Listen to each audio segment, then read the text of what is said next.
Hello friends, வணக்கம் and welcome back to my channel New Crystals. எல்லோரும் எப்படி இருக்கீங்க?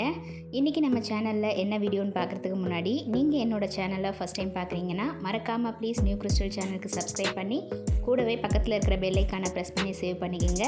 வீடியோ பிடிச்சிருந்தா உங்கள் ஃப்ரெண்ட்ஸுக்கும் ஷேர் பண்ணுங்கள், லைக் பண்ணுங்கள். வித்தவுட் ஃபர்தர் டிலே வாங்க வீடியோ பார்க்கலாம்.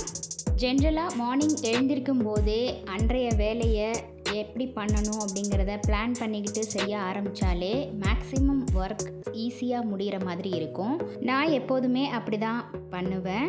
ஸோ மார்னிங் எழுந்ததும் ஆஸ் யூஷுவல் மார்னிங் ரொட்டீன் எல்லா ஒர்க்கையும் முடிச்சுட்டு பூஜை பண்ணி பிரேக்ஃபாஸ்ட்டும் முடிச்சுட்டு லஞ்சுக்கு ப்ரிப்பேர் பண்ணுறதுக்கு ஆரம்பிச்சிட்டேன்.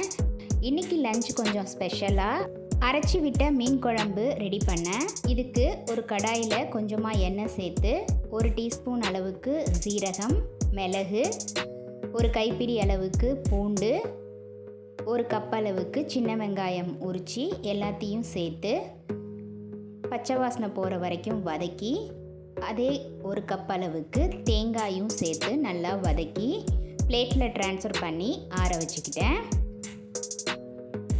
அதே கடாயில் 1 கப் அளவுக்கு தக்காளி சேர்த்து அதையும் பச்சை வாசனை போகிற வரைக்கும் வதக்கி, கூடவே 1/2 டீஸ்பூன் மஞ்சள்தூள், காரத்துக்கு தகுந்த மிளகாய்த்தூள் சேர்த்து நல்லா வதக்கி அதையும் பிளேட்டில் ட்ரான்ஸ்ஃபர் பண்ணி எல்லாத்தையும் சேர்த்து ஒன்றா அரைச்சி எடுத்து வச்சுருக்கேன்.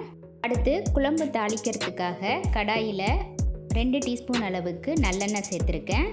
எண்ணெய் சூடானதும் 1/2 டீஸ்பூன் கடுகு, கொஞ்சமாக மஞ்சள்தூள் சேர்த்து கூடவே கொஞ்சமாக சின்ன வெங்காயம் நைஸாக கட் பண்ணி சேர்த்து பச்சை வாசனை போகிற வரையும் வதக்கிக்கலாம்.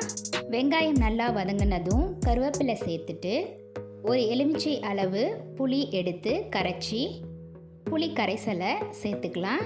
தேவையான அளவுக்கு தண்ணியும் சேர்த்து நம்ம அரைச்ச விழுதையும் இது கூட சேர்த்து நல்லா கொதிக்க விடணும். இந்த ஸ்டேஜில் இந்த குழம்புக்கு தேவையான உப்பு சேர்த்து நல்லா கொதிக்க விடலாம். குழம்பு நல்லா கொதி வந்து திக் கன்சிஸ்டன்சி வரும்போது நம்ம ஆல்ரெடி வாஷ் பண்ணி வச்சுருக்க மீனை இது கூட சேர்த்துடலாம். மீன் சேர்த்து அதிக நேரம் கொதிக்க விட வேண்டாம். ஒரு 5 மினிட்ஸ் கொதிக்க விட்டு இறக்கிடலாம். ரொம்ப டேஸ்டியான அரைச்சி விட்ட மீன் குழம்பு சூப்பராக ரெடி ஆகிடுச்சு. இதை சாதத்தோட சாப்பிடும்போது சூப்பராக இருக்கும். இதே மாதிரி நீங்களும் ட்ரை பண்ணி பாருங்கள். எப்படி இருக்குது அப்படிங்கிறத உங்கள் கமெண்ட்ஸில் போஸ்ட் பண்ண மறந்துடாதீங்க. இந்த வீடியோ கண்டிப்பாக உங்களுக்கு யூஸ்ஃபுல்லாக இருந்திருக்கும்னு நினைக்கிறேன். வீடியோவை ஸ்கிப் பண்ணாமல் லாஸ்ட் வரைக்கும் பார்த்ததுக்கு ரொம்ப தேங்க்ஸ்.